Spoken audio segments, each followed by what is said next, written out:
Psikologu edhe fallxori kanë një gjë të përbashkët: dominimin dhe manipulimin e trurit.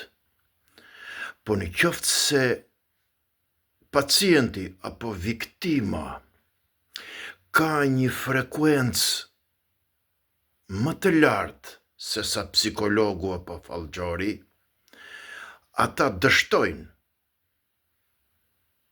Psikologu i thot pacientit ti nuk je për mua, po je për mjek,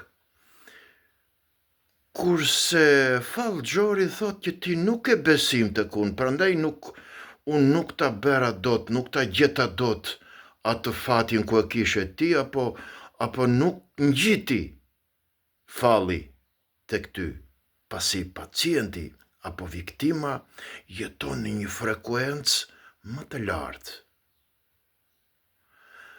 Po këta, kur arrin ta dominojnë apo ta manipulojnë trurin, ata krenohen për triumfin dhe për aftësitë e tyre të jashtëzakonshme.